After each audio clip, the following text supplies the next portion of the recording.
il la quitte pour aller étudier au MIT.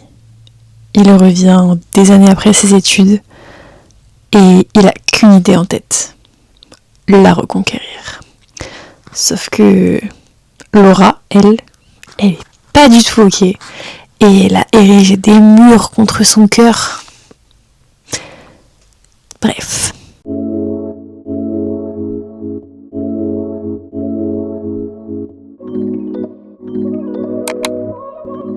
Hello, on se retrouve aujourd'hui pour une nouvelle revue et c'est encore un service presse avec Calico Print. Vraiment, j'ai énormément de chance. Vraiment, j'en reviens pas. Et aujourd'hui, je vous parle de L'amour 2.0 de Savannah Scott. L'amour 2.0, c'est une romance small town, seconde chance, fond de famille quand même, pas mal. Et super mimi, surtout super mimi. On va découvrir Laura, qui est une coiffeuse dans une petite ville et qui s'appelle Bordeaux, mais pas Bordeaux de France, Bordeaux en Amérique. Et ça se dit Bordeaux, donc trop drôle. Et elle va revoir Rob, son ex, il est revenu en ville après ses études, mais il se voyait que de temps en temps pendant les sorties entre amis, mais point, il n'y avait rien d'autre.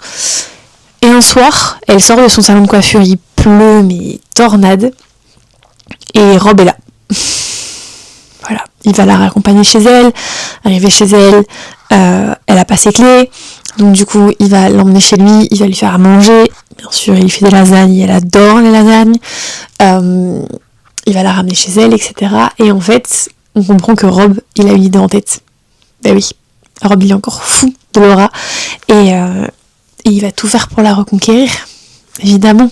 Sauf que ce que Rob ne sait pas, et ce qui va compliquer la chose, c'est que Laura, elle a plus confiance, ne serait-ce qu'en Rob, mais aussi envers les hommes, puisque le jour où Rob l'a quitté, en lui disant écoute, je vais au MIT, genre, on pourra pas faire une relation à distance, blablabla, c'est que son père, à Laura, a quitté sa mère par message, et elle l'a très mal vécu.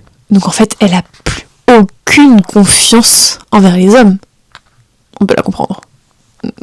On va vite comprendre que Laura, en fait, elle se sent pas à la hauteur de Rob. On lui a rappelé toute sa vie qu'elle n'était qu'une petite coiffeuse d'une petite ville. Et surtout, la mère de Rob lui a rappelé que Rob, en fait, il est fait pour de grandes choses. Il a fait le MIT, il a réussi à sortir de cette petite ville. Sauf qu'en fait, on apprend aussi que Rob, lui, il s'en fiche de la grande vie. Lui, il est revenu vivre à Bordeaux. Il fait ses petites vidéos sur YouTube sur des petits trucs ludiques et scientifiques. Et tout ce qu'il veut, c'est être avec Laura. Peu importe qu'il doive être dans une petite ville ou dans une grande ville ou que sais-je. Lui, il veut juste être avec Laura. Et en fait, on va vite voir que ces deux-là, ils s'aiment, mais d'un amour qui est profond et unique. Mais Laura, entre ses cicatrices, ce qu'on lui fait ressentir et la peur que Rob parte, et Rob, il a la pression de si je dis à Laura que j'ai une opportunité, elle va prendre peur, et en même temps, mais elle est trop bien pour moi, et alors qu'en fait, juste soyez heureux ensemble, vraiment. Laura, elle va finir par laisser une seconde chance à Rob. Elle va juste garder un peu de barrière, ce qui est normal. Il va l'emmener faire des dates, il va l'emmener faire des trucs incroyables, genre vraiment. Il va essayer de la reconquérir. De toute façon, il lui a dit, là, mon but, c'est te reconquérir. Il y a pas d'autre option, voilà. On a d'un côté Laura qui potentiellement va perdre son travail parce que sa patronne a dû partir et si elle peut pas racheter le salon, bah il va être vendu. Et d'un autre côté, au même moment, Rob il a reçu une super offre de la part d'un producteur qui bosse pour Disney et Discovery Channel. Et il se dit mais je peux pas lui en parler maintenant. Elle va potentiellement perdre son travail. Genre c'est un non. Sauf que Laura va l'apprendre. En plus vous connaissez les coiffeurs. Il y a beaucoup de ragots dans les salons de coiffure. Et Laura va dire à Rob pourquoi tu me l'as pas dit. Et juste Rob va être honnête en lui disant mais je voulais pas te faire de peine, en fait tu vas potentiellement perdre ton travail. Bref.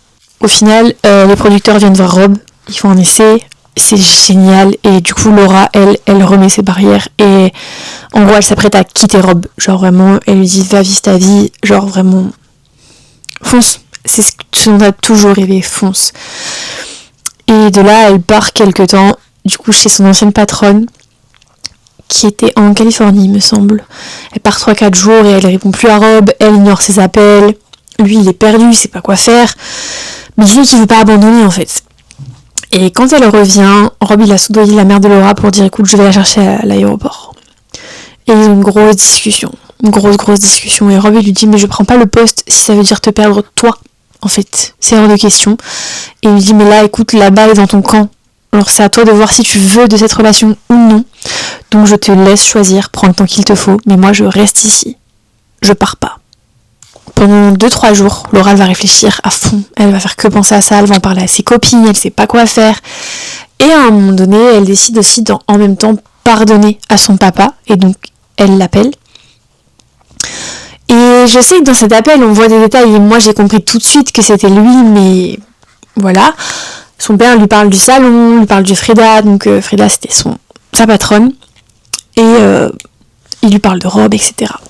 Et quelques heures après, Frida appelle Laura et lui dit, écoute, quelqu'un a fait un don anonyme de ce qui manquait pour le salon, avec une condition, c'est que le salon soit à toi. Laura, tout de suite, elle pense à Rob. Rob a de l'argent, Rob a déjà proposé de payer le salon. Donc, qu'est-ce qu'elle fait ? Elle fonce chez lui. Bref, Rob rentre donc chez lui et trouve Laura devant sa porte avec un carton de pizza. C'est un peu leur private joke à eux. Et elle lui dit, je t'ai ramené à manger.